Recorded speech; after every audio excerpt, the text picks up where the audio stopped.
paralisando meu olho direito por causa da cocaína. Olho direito. Porque Deus falou comigo, Tércio, se você não parar, eu vou te parar. Então Deus vai tratando com a gente. Mas hoje eu me tornei o quê? Uma pessoa acessível às pessoas. Eu tive num podcast em Curitiba, a quantidade de pastores, mano, principalmente do norte, que me chamaram. Me chamou advogada, nutricionista, tudo, que gostaram muito.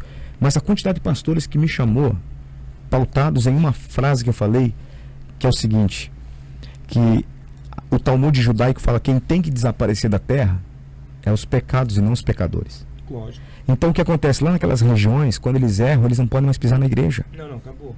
Você está me entendendo? Perfeito, perfeito. E daí eu fico vendo assim, mas quem determinou isso?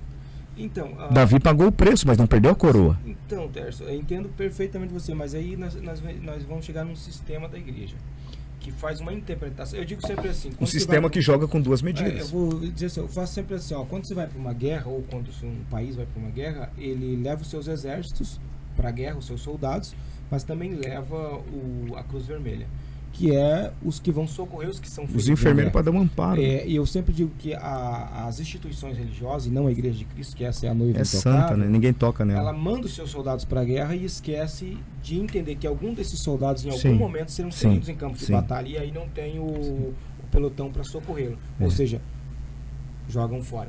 Isso é um sistema. E eu entendo perfeitamente o que você está falando, e a pessoa sofre a rejeição, e isso é assustador. Que é mais fácil você jogar fora que você orar para Deus ressuscitar, né? Do BO, né? Por exemplo, eu passei um processo. Qual que é o meu processo que eu passei, pastor Eliel? Sobre a droga. E é uma coisa que eu vinha no coração para falar isso. Eu ia perguntar. Não, mas para falar isso, então, deixando a polemização de lado agora, se o pastor quer saber, eu caí na cocaína com um grupo de pastores. Isso aí foi um fato que aconteceu comigo. Mas eu não julgo eles. Não eu paguei meu preço. Eu paguei meu preço. Mas eu vi as trevas levarem alguns. Então, assim... Mano, vamos lá. Território da iniquidade é terra sem lei, mano. Terra sem lei. Mano, vamos lá. Você tá pregando 16 anos ausente das drogas. Você tá no alto, lá em cima, né? Você sai como você disse, você saiu do fundo de um barco. Certo. Né? Pra sentar entre os príncipes. Aí se cumpre o salmo, né? Tira do monturro e coloca Ergue os príncipes. Ok? E aí, tá. Frustrações todos nós temos. Você estava enfrentando um momento de frustrações na minha compreensão. E aí você encontra esse grupo de... são amigos que eu fui fazendo durante os anos, né? Como que foi esse retorno à droga, ao acesso? Foi assim, mano, tipo, a gente fazia e acabei cometendo, usando, só que eu sempre fui compulsivo. Eu estava perguntando a primeira vez. A primeira vez do quê? Depois de 16 anos. Sim. Você, em um momento, você volta a ter o primeiro acesso. Sim. Como que foi? Você chegou, estava lá? Não, foi oferecido. Foi oferecido. E o seu processo? Mas nesse processo eu já estava bebendo, entendeu? Tá, antes veio o álcool. O álcool, já veio o álcool, porque começa socialmente, né? Socialmente, né? Socialmente. Aí eu comecei a ficar tipo aquele cara, no dia que eu parei de beber, tomei umas para comemorar.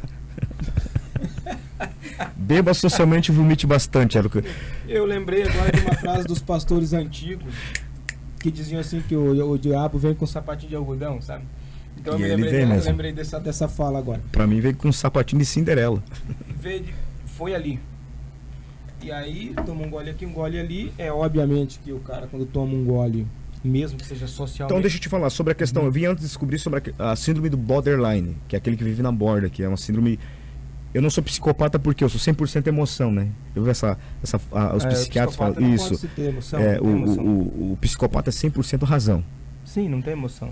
E eu já sou 100% emoção. Tipo aquela questão de extremos que eu vou pra bipolaridade. Então o que acontece? O tempo que eu tive fora das drogas, como o crack ficou engendrado em mim, porque não adianta, o crack fica cravado. Sim. Dão 4 anos para sumir do organismo, mas a abstinência, cientificamente, ela pode voltar depois de 10 a 15 anos. No meu caso, voltou com 16 anos. 16 anos. Então você percebe que o crack, Jesus não permitiu eu voltar pro crack, graças a Deus. Mas daí começou minha luta com a cocaína. Depois do álcool. Aí no álcool, né, veio a cocaína. Aí na cocaína, a princípio você usa para ficar de boa. Depois me desencadeou síndrome do pânico.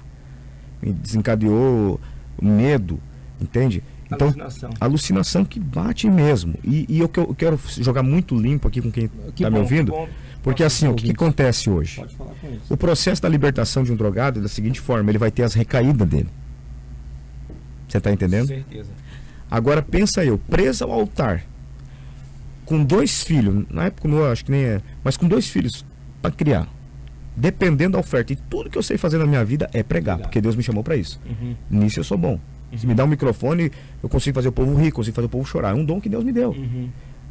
Aí eu preso nessa situação e lutando para sair das drogas e vendo muita gente querendo ver meu fim, porque daí eles começam a trazer que a droga é questão de caráter, mas não é, mano. Não, é uma doença. É uma doença. Hoje eu falo para alguns, eles não acreditam, eu falo, é doença. É doença. E daí o que acontece? Tu tem que, é tipo dosagem de remédio. Levou um tempo para mim, sabe? Aí a cada um mês eu tinha uma recaída. Pregando. Não, aí eu fui. Você se ausentou? Eu me ausentei por um tempo. Deu um time. Porque eu fui numa reunião e falei, ó,